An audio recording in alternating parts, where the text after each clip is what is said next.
एक गांव में दो मित्र रहते थे। अंधा और लंगड़ा दोनों के परिवार वाले नहीं थे। गांव के बाहर एक पीपल का पेड़ था, दोनों उसी के नीचे रहते थे। गांव वाले उन दोनों से बहुत प्रेम करते थे, क्योंकि कोई कुछ काम करने को कहता तो दोनों मित्र मिलकर कर लेते थे।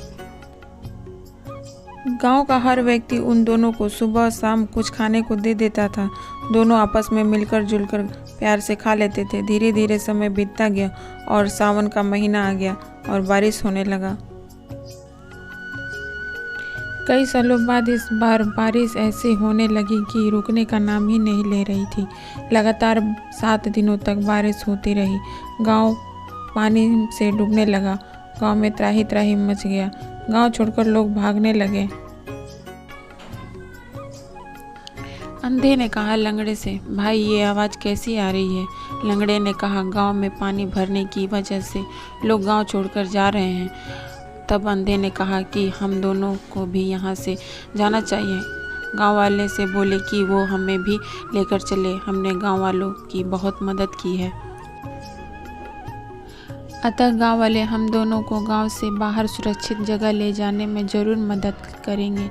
लंगड़े ने अपने मित्र के कथा अनुसार गांव के लोगों से मदद मांगी, परंतु किसी ने उन दोनों असहाय बेचारों की मदद नहीं की। दोनों बेचारे उन मतलबी गांव वालों की इस बात पर बहुत दुखी हुए।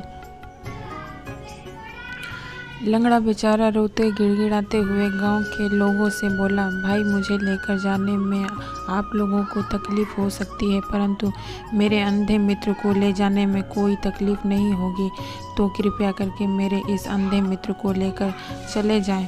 तभी अंधा मित्र अपने लंगड़े मित्र की इस बात को सुनकर रोने लगा और बोला कि मैं यही तुम्हारे साथ इस बाढ़ में डूबकर मर जाऊंगा, किंतु तुम्हें अकेला छोड़कर नहीं जाऊंगा। मित्र यह बात सुनकर लंगड़ा भी रोने लगा और फिर दोनों एक दूसरे को गले लगाकर रोने लगे। इस बीच बिजली की कड़कड़ाहट और बारिश बहुत तेज होने लगी। गांव के सभी लोग गांव छोड़कर चले गए थे और ये दोनों बेचारे इस दुख भरी बेला में अपने अंतिम घड़ी का इंतजार करने लगे।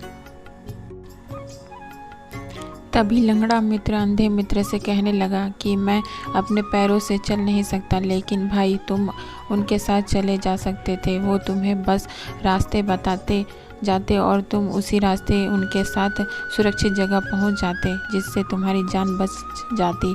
तभी अचानक अंधे ने खुश होते हुए लंगड़े से कहा कि भाई अब हम दोनों की भी जान बच जाएगी।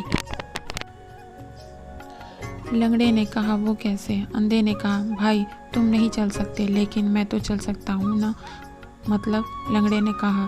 फिर अंधे ने कहा, तुम मेरे कंधे पर बैठ जाओ और फिर इशारे से तथा बोलकर सुरक्षित रास्ते की तरफ चलने में तुम मेरी मदद करना, जिससे हम दोनों यहाँ से सुरक्षित जगह चले जाएंगे। लंगड़ा अंधे की बात समझ गया और फिर अंधे की कंधे पर बैठकर उसके बताए गए बात के अनुसार अंधे को मार्गदर्शन देने लगा। अंततः वो दोनों मित्र सकुशल सुरक्षित स्थान पहुंच गए। उन दोनों दोस्तों के चाहे दुख हो या सुख हो, वो हमेशा एक के साथ एक दूसरे की भलाई सोचते थे। समझदारी, ईमानदारी, प्यार, घनिष्ठता, मित्रता के बलबूते उन दोनों की जान बच गई। आपको ये कहानी कैसी लगी हमें कमेंट में बताएं और चैनल को सब्सक्राइब और लाइक करना ना भूलें। धन्यवाद।